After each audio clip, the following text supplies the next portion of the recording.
नमस्कार बालमित्रांनो, भूगोलाच्या तासामध्ये आपल्या सर्वांचं हार्दिक स्वागत आहे.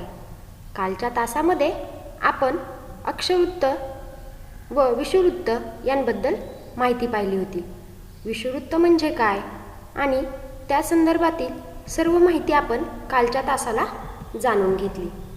आज आपण रेखावृत्त म्हणजे काय याबद्दल माहिती घेणार आहोत. बालमित्रांनो, त्या अगोदर मी काल सांगितलेल्या तीनही कृती घरी करून पाहिल्या असतील आणि त्यांचं निरीक्षण देखील केलं असेल. आता आज आपण रेखावृत्तांचा अभ्यास करणार आहोत. रेखावृत्त म्हणजे काय, ती कशी काढली जातात, त्यांचे अंशात्मक माप कसे मोजायचे असते, तसेच त्यामुळे पृथ्वीचे किती भाग होतात, ती कशी मोजायची असतात, त्यांचे अंशीय माप कसे लिहायचे असते, या सर्व गोष्टी आजच्या तासामध्ये आपण पाहणार आहोत. तुम्हाला इथे एक आकृती दिसत आहे. ती आकृती रेखावृत्तांची आहे. या आकृतीमध्ये तुम्हाला लाल रंगाने दर्शवलेले हे एक रेखावृत्त दिसत आहे आणि इथे बाजूला देखील अजून रेखावृत्त तुम्हाला दिसत असतील. मग रेखावृत्त म्हणजे काय ते आपण पाहूया. बघा, तुमच्या असे लक्षात येईल की अ ब क हे पृथ्वीच्या म या केंद्राशी विषुववृत्ताच्या प्रतलावर होणारे कोन आहे. आता हे अ ब क म हे केंद्र हे आपण कालच्या कृतीत पाहिलं होतं की नाही. बघा, ती ही कृती तुम्हाला इथे दिसतीये. इथे अ ब आणि क हे पृथ्वीच्या म या केंद्राशी विषुववृत्ताच्या प्रतलावर होणारे कोन आहे. या बिंदूतून उत्तर व दक्षिण ध्रुवांना जोडणाऱ्या अर्धवर्तुळाकार रेषा तुम्हाला काढता येतात. ही कृती जर तुम्ही करून पाहिली असेल तर तुमच्यात ही गोष्ट लक्षात येईल. याप्रमाणे अ म पासून प्रत्येक अंशावर अर्धवर्तुळे काढता येतात. त्यांनाच रेखावृत्त असे म्हणतात. जी अर्धवर्तुळाकार तुम्ही उत्तर ध्रुवापासून दक्षिण ध्रुवापर्यंत जी अर्धवर्तुळाकार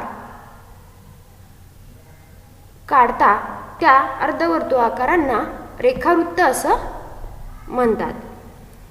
रेखावृत्तांपैकी एक रेखावृत्त 0 अंश मानले जाते.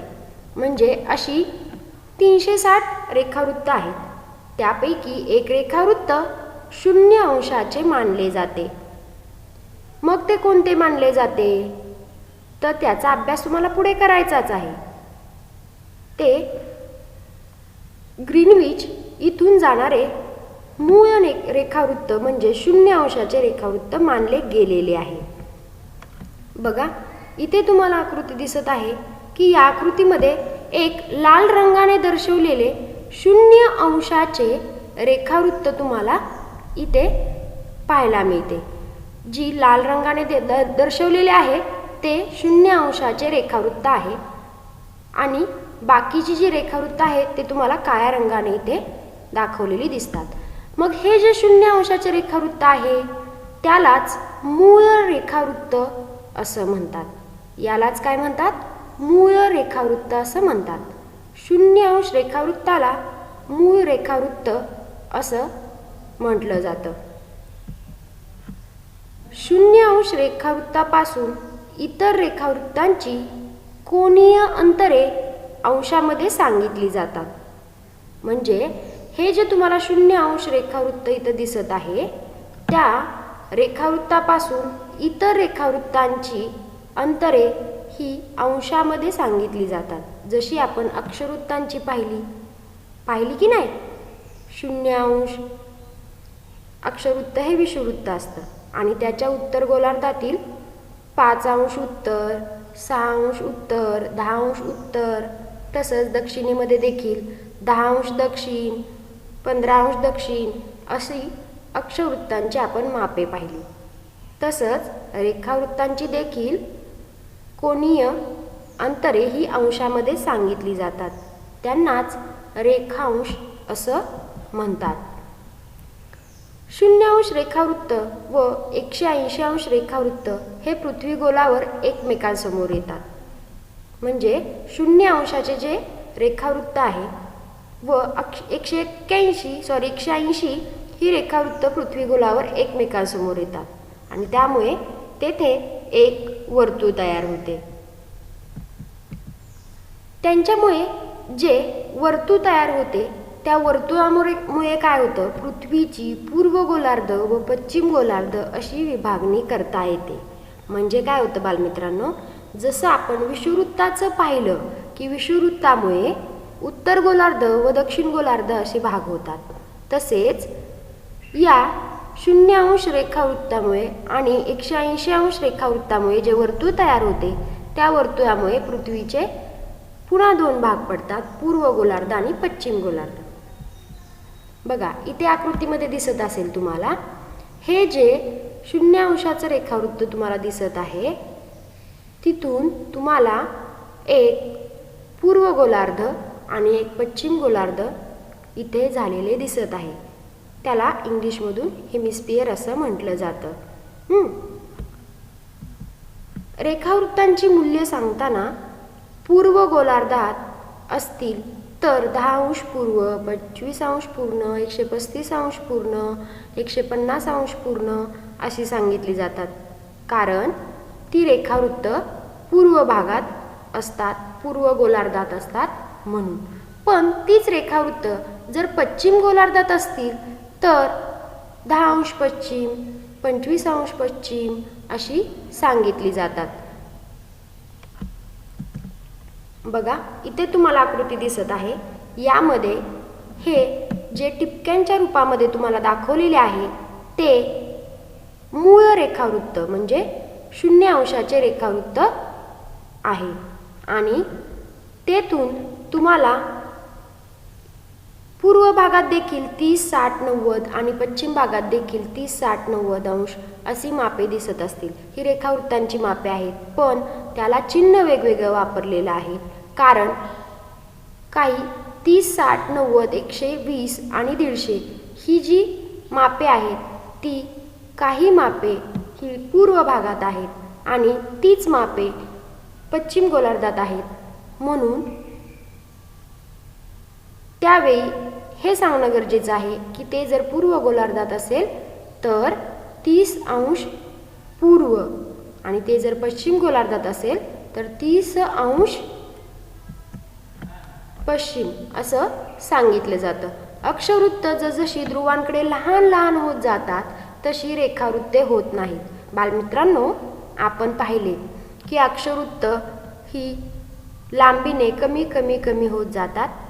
ती उत्तरेकडे कमी होत जातात आणि विषुववृत्तापासून खाली दक्षिणेकडे कमी कमी होत जातात. पण तशी रेखावृत्त हे लांबीने कमी होत नाहीत, तर ती उत्तर ध्रुवापासून दक्षिण ध्रुवापर्यंत समान लांबीची असतात. बघा आता मी तुम्हाला एक आकृती दाखवणार आहे, ती आकृती व्यवस्थित पहा. बघा ही जी आकृती तुम्हाला दिसत आहे ती आकृती ही पृथ्वीय कोनीय मापे यांची आहे. यामध्ये तुम्हाला पृथ्वीचे केंद्र, मूळ रेखावृत्त कुठे आहे, पश्चिम कुठे भाग आहे, तसेच उत्तर गोलार्ध कुठे आहे, हे विषुववृत्तीय प्रतल कुठे आहे, हे सर्व इथं तुम्हाला या आकृतीमध्ये पाहायला मिळते. तर इथं तुम्हाला 0° रेखावृत्ताच्या पूर्वेकडील भाग, आता बघा 0° रेखावृत्त कुठे दाखवले त्यांनी, त्याच्या पूर्वेकडील भाग. बघा 0° रेखावृत्त हे जे मूळ रेखावृत्त तुम्हाला दिसत आहे त्या रेखावृत्ताच्या पूर्वेकडे म्हणजे पूर्व भाग, हा पूर्वेकडची जी बाजू आहे ती ही बाजू.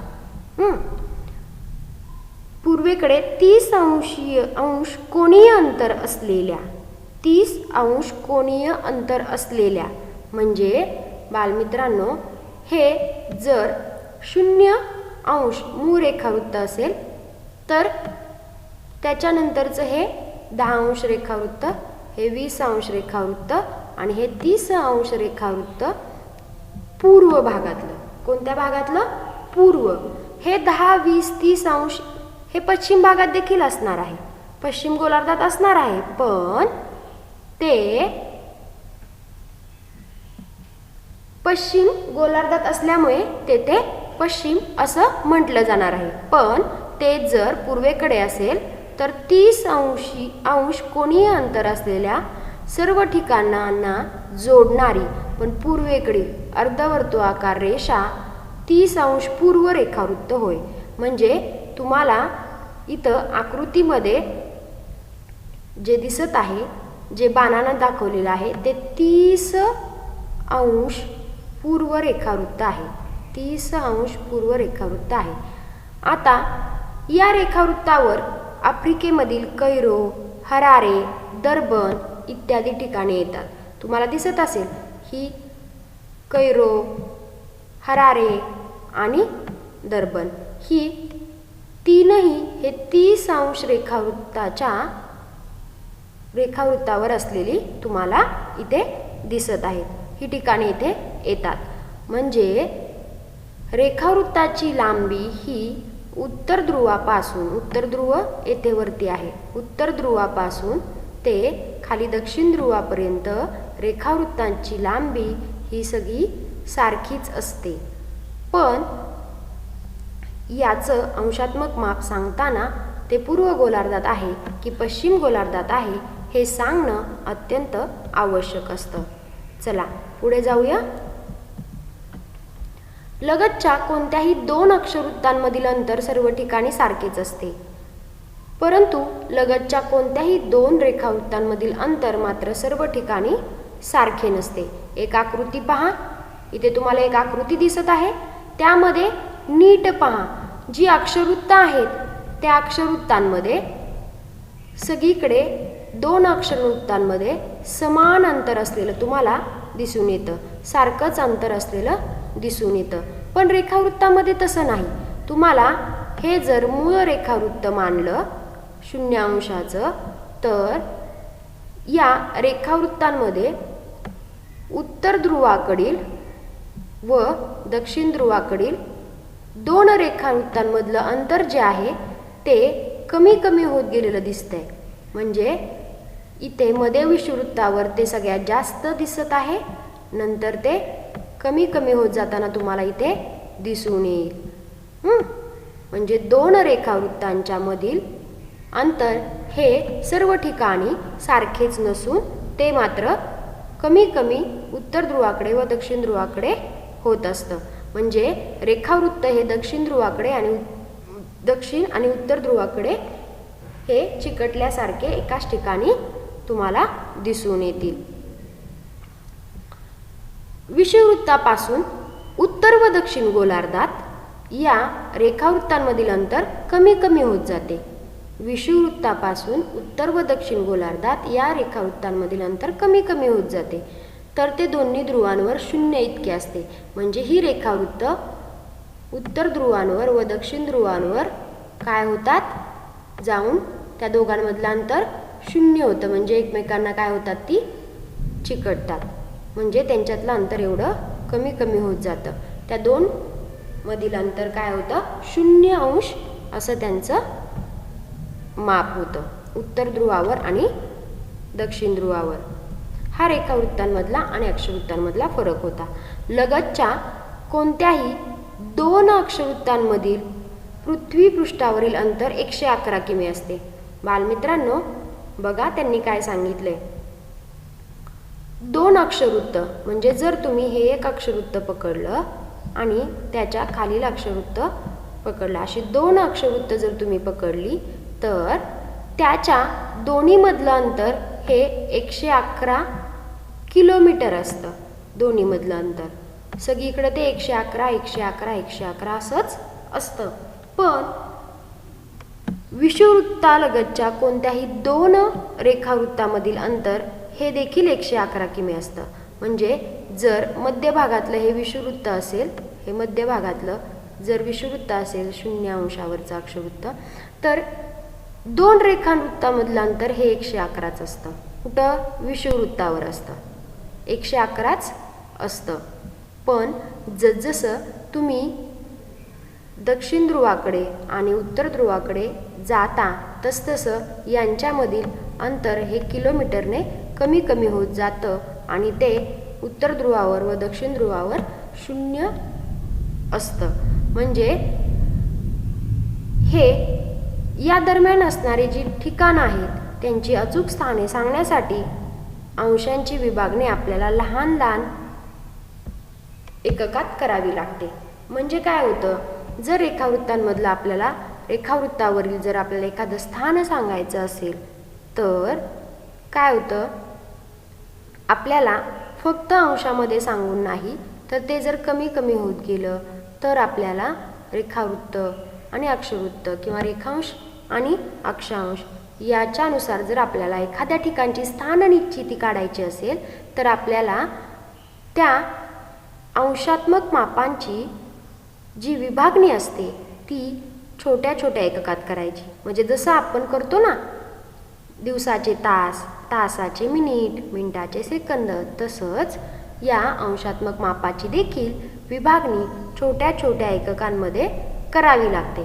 तरच आपल्याला पृथ्वीवरच्या स्थानांची किंवा ठिकाणांची अचूक स्थान किती अंश आहे किंवा कुठे आहे हे सांगता येतं. म्हणून आपल्याला अंशाची विभागणी छोट्या छोट्या एककात करावी लागते. मग ती कोणत्या ह्याच्यात करतात तर त्या अक्षांश आणि रेखांश यांची जी मूल्य आहेत त्यांचं अंश, मिनिट आणि सेकंद, मिनिट सेकंद तर आपण वापरतोच, पण ती जी अक्षांश आणि रेखांश आहेत त्यांची जी मूल्य आहेत अंश, मिनिट आणि सेकंद या एककामध्ये सांगण्याची पद्धत आहे. मग एक जो अंश असतो, एक अंश पूर्व आपण जर पकडलं, एक अंश पूर्व रेखावृत्त पकडलं किंवा 10 अंश उत्तर अक्षवृत्त पकडलं तर त्या एका अंशाचे 60 भाग होतात. एका अंशाचे किती भाग होतात? 60 भाग. आणि प्रत्येक भाग 1 मिनिटाचा असतो. म्हणजे अंशाचे जे 60 भाग होतात त्यातला प्रत्येक भाग 1 मिनिटाचा असतो. आणि पुन्हा त्या मिनिटाचे 60 भाग होतात त्यावेळी ते 1 सेकंदाचा एक भाग असतो. पण ही मूल्य मात्र चिन्हांनी दाखवली जातात. अक्षांश आणि रेखांश लिहिताना ही मूल्य आपल्याला चिन्हांनी दाखवणं खूप गरजेचं असतं. त्यावरून आपल्याला कळतं की एखादं ठिकाण अंश, किती मिनिट आणि किती सेकंद त्याचं, किती सेकंदावर त्याचं स्थान आहे हे त्यावरूनच आपल्याला कळतं. इथे तुम्हाला दिसत असेल अंशासाठी आपण वरती त्या संख्येच्या किंवा मापाच्या डोक्यावरती असं चिन्ह देणार आहे, त्याला अंश म्हटलं जातं. मिनिटासाठी हे चिन्ह असणार आहे. आणि ज्यावेळी तुम्ही माप बघताना, वाचताना किंवा सांगताना ज्यावेळी डोक्यावर 2 असे चिन्ह दाखवलेले असतील एखाद्या संख्येच्या किंवा मापाच्या तर त्याला सेकंद असं म्हटलं जातं. बघा, अशी रेखावृत्त किती काढता येतात आपल्याला तर प्रत्येकी 1 अंशाच्या अंतराने एकूण 360 रेखावृत्ते काढता येतात. म्हणजे एक अंशावर जर आपण रेखावृत्त काढली तर 360 रेखावृत्त काढता येतात. म्हणजे एकूण रेखावृत्त किती? 360. ती कशी तर मूळ रेखावृत्त हे 0 अंशाचं, त्याच्या पूर्वेकडील भागात 179 आणि पश्चिमेकडील भागात 179. बघा इथे आकृतीमध्ये जर हे 0 अंश रेखावृत्त असेल मूळ रेखावृत्त तर त्याच्या पूर्वेकडील भागामध्ये 179 रेखावृत्त काढता येतात आणि पश्चिमेकडील भागात 179 काढता येतात. अशी पूर्व भागातील 179, पश्चिम भागातले 179 आणि मूळ रेखावृत्त जे आहे ते 0 अंश असं मिळून सगळी रेखावृत्त जी आहेत ती 360 असतात. आपण याआधी पाहिले अक्षवृत्त किती असतात? 181 असतात आणि रेखावृत्त किती आहेत? 360 आहेत. बरं, तुम्हाला एखाद्या स्थानाचं जर माप दिलं असेल तर ते कसं ओळखायचं हे मी उदाहरणातून इथं सांगते. अंश मिनिट कसं वाचायचं. जर तुम्हाला 10, मी इथे संख्या लिहून दाखवते तुम्हाला.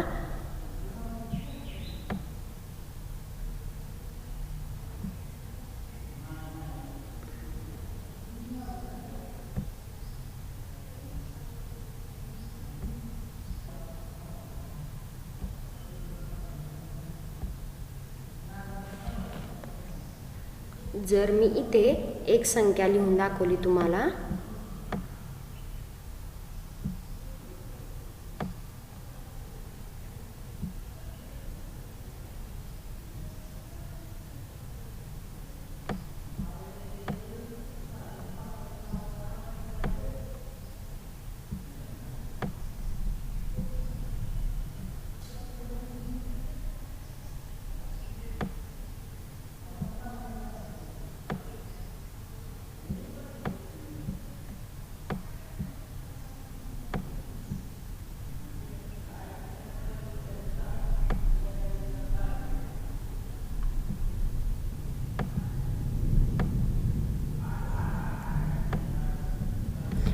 बघा इथे तुम्हाला जी लिहून दाखवलेलं आहे याचं उदाहरणार्थ मी वाचन करून दाखवते.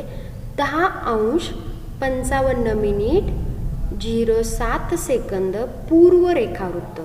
पूर्व रेखावृत्त, ते पूर्वेकडे आहे असेल तर ते रेखावृत्तच असणार आहे. मग तुम्हाला याचं वाचन करताना त्याच्यावर जे चिन्ह दिलेली आहेत त्या चिन्हांचा वापर करून तुम्हाला अक्षरवृत्त व रेखावृत्त, रेखांश, अक्षांश यांचे वाचन करता येणं आवश्यक आहे. 10 अंश 55 मिनिट 7 सेकंद असं तुम्हाला वाचन त्याचं करावं लागणार आहे. तुम्हाला अंशात्मक माप लिहिताना ती चिन्ह दाखवली जातात आणि त्यानुसार तुम्हाला वाचन करावं लागेल. तुम्हाला इथे दिसत असेल की हे प्रत्येक रेखावृत्त, अक्षरवृत्त किंवा स्थान सांगताना तुम्हाला त्यातील सेकंदाचा भाग, मिनिटाचा भाग किती आहे आणि अंशाचा भाग किती आहे याचं वाचन करता येणं गरजेचं आहे. यामध्ये तुम्हाला 0 अंश रेखावृत्त दिसत असेल आणि त्याच्या पूर्वेकडे आपल्याला 179 आणि पश्चिमेकडे 179 अशी एकूण 360 रेखावृत्त काढता येतात. वृत्तजाई म्हणजे काय? पृथ्वी गोलावरील अक्षरवृत्त व रेखावृत्त यांच्यामुळे जी जाई तयार होते त्या जाईला वृत्तजाई असं म्हणतात. तुम्हाला दिसत असेल इथे उभे रेखावृत्त आणि आडवे अक्षरवृत्त यांच्यामुळे जी जाई तयार झालेली आहे तिला वृत्तजाई असं म्हणतात. इथे ही दुसऱ्या आकृतीत तुम्हाला दिसत असेल अक्षरवृत्त हे आडवे काल्पनिक वर्तुळाकार असतात, रेखावृत्त हे उभे अर्धवर्तुळाकार असतात आणि त्या दोन्हींची मिळून वृत्तजाई तयार होते. मग याचा उपयोग काय होतो तर पृथ्वीवरील स्थान निश्चितीसाठी वृत्तजाईचा उपयोग होतो. म्हणजे एखादं स्थान निश्चित करायचं असेल तर आपल्याला पहिल्यांदा अक्षांश आणि रेखांश यांचा वापर करणं गरजेचं असतं. अक्षांश आणि रेखांश यांचाच वापर करून आपल्याला एखाद्या ठिकाणाचे स्थान किंवा एखाद्या वस्तूचे स्थान निश्चिती करताना किंवा ठिकाण सांगताना आपल्याला त्याचे स्थान निश्चित करताना अक्षांश आणि रेखांश यांचा वापर उपयोगी पडतो. आजच्या आधुनिक युगात सुद्धा ही पद्धत अत्यंत प्रभावीपणे वापरात आहे. म्हणजे आज आपण फिरायला जाताना तुम्ही पाहिलं असेल की GPS सिस्टीम असते, मोबाईलवर आपण पाहतो बरोबर की नाही. GPS सिस्टीम ऐकून असाल तुम्ही, GIS सिस्टीम. तर ही सिस्टीम काय आहे किंवा ही प्रणाली काय आहे तर आत्ताचे जे आधुनिक युग आहे तुम्ही बऱ्याच वेळा GPS सिस्टीम लावून मॅप लावून तुम्ही बरेच ठिकाणं शोधून पाहता. म्हणजे ड्रायव्हिंग करता करता सुद्धा आपल्याला आत्ता दिशा दाखवणारे नकाशे आहेत. तर आजच्या आधुनिक युगात सुद्धा ही पद्धत अत्यंत प्रभावीपणे वापरात येते. म्हणजे GIS system, geographical information system, ही जी आहे ती भौगोलिक माहिती प्रणाली देणारी सिस्टीम आहे. आणि GPS सिस्टीम म्हणजे काय तर ग्लोबल पोझिशनिंग सिस्टीम, म्हणजे जागतिक स्थान निश्चित प्रणाली. जागतिक स्थान त्यातून आपल्याला निश्चित समजून येते. जसे इंटरनेटवर गुगल मॅप असतात, विकी मॅप हे असतं व इस्रोच्या भुवन या संगणकीय नकाशा प्रणालींमध्ये देखील सुद्धा अक्षरवृत्त व रेखावृत्त यांचा वापर करण्यात येतो. आपल्या रोजच्या वापरातील मोबाईलवर मोटारींमध्ये देखील या तंत्रज्ञानाचा वापर केला जातो. बघा बालमित्रांनो, आत्तापर्यंत आपण अक्षरवृत्त आणि रेखावृत्त यांची माहिती पाहिली. विषुववृत्त देखील आपण समजून घेतलेले आहे. आता अक्षरवृत्त आणि रेखावृत्त यांच्यामध्ये नक्की वैशिष्ट्यानुसार काय काय फरक आहे तो एकदा मी व्यवस्थित समजून सांगते. नीट पाहायचं आहे. बघा, आकार. वैशिष्ट्यांमध्ये आकार. अक्षरवृत्तांचा आकार कसा असतो? या वर्तुळाकार काल्पनिक रेषा आहेत. तर रेखावृत्त कसे असतात? त्या अर्धवर्तुळाकार काल्पनिक रेषा आहेत. या वर्तुळाकार काल्पनिक रेषा आहेत आणि रेखावृत्त ही अर्धवर्तुळाकार काल्पनिक रेषा आहेत. माप व अंतर. अक्षरवृत्तांचे माप हे वेगवेगळे असते. प्रत्येक अक्षरवृत्त हा लांबीने वेगवेगळ्या मापाचा असतो. पण रेखावृत्ताचे माप उत्तर ध्रुवापासून ते दक्षिण ध्रुवापर्यंत समान लांबीचे ते असतात. आता दिशा किंवा संबंध. लगतच्या दोन अक्षरवृत्तांमध्ये समान अंतर असते, हे आपण पाहिलं, बरोबर आहे. तसं दोन रेखावृत्तांमध्ये विषुववृत्तावर जास्त अंतर, तर दोन्ही ध्रुवांकडे हे अंतर कमी होत जातं. म्हणजे अक्षरवृत्तांमध्ये 111 किलोमीटर अंतर असतं, पण रेखावृत्तांमध्ये तसं नसतं. तर ते उत्तर ध्रुव व दक्षिण ध्रुवाकडे एकमेकांच्या जवळजवळ येत जातं, त्यामुळे त्यांच्यातील अंतर कमी कमी होत जातं. पण विषुववृत्तावर मात्र ते 111 किलोमीटर असतं. नंतर अक्षरवृत्तांची संख्या. अक्षरवृत्त हे 181 आणि रेखावृत्तांची संख्या 360. अक्षरवृत्तमुळे तयार होणारे गोलार्ध कोणते? अक्षरवृत्त जे आहे त्यातलं मधलं सर्वात मोठं बृहत्वृत्त म्हणजेच मूळ अक्षरवृत्त जे आहे त्यालाच विषुववृत्त म्हणतात. आणि विषुववृत्तामुळे उत्तर गोलार्ध व दक्षिण गोलार्ध अशी पृथ्वीची विभागणी केलेली आहे. आणि रेखावृत्त, मूळ रेखावृत्तामुळे पूर्व गोलार्ध व पश्चिम गोलार्ध अशी विभागणी झालेली दिसून येते. म्हणजे तुमच्या लक्षात आलं पाहिजे की जे आडव्या काल्पनिक वर्तुळाकार रेषा आहेत त्यांना अक्षरवृत्त म्हणतात. त्यामुळे उत्तर गोलार्ध व दक्षिण गोलार्ध अशी विभागणी होते. तसेच मूळ रेखावृत्तामुळे पूर्व गोलार्ध व पश्चिम गोलार्ध अशी विभागणी होती. आणि ज्यावेळेस एखाद्या ठिकाणचं तुम्हाला माप दिलेलं असेल आणि त्याचं वाचन करायला लावलं असेल तर तुमच्या पटकन स्थान सांगताना लक्षात आलं पाहिजे. ते जर पूर्व सांगितलं असेल तर ते रेखावृत्त असणार आहे. उत्तर सांगितलं असेल, त्याचं वाचन असेल 10 अंश उत्तर, तर ते अक्षरवृत्त आहे, हे लक्षात आलं पाहिजे. 10 अंश पूर्व किंवा 10 अंश पश्चिम सांगितलं असेल तर ते रेखावृत्त आहे, कारण पूर्व गोलार्ध आणि पश्चिम गोलार्ध हे रेखावृत्तामुळे तयार होतं. असं तुम्हाला सांगता येणं आवश्यक आहे. आजचा तुमचा अभ्यास असणार आहे की तुमचा पाठ क्रमांक 1 आत्ता येथे संपलेला आहे. त्यातील तुम्ही स्वाध्याय पूर्ण करायचा आहे आणि मला पाठवायचा आहे. धन्यवाद बालमित्रांनो.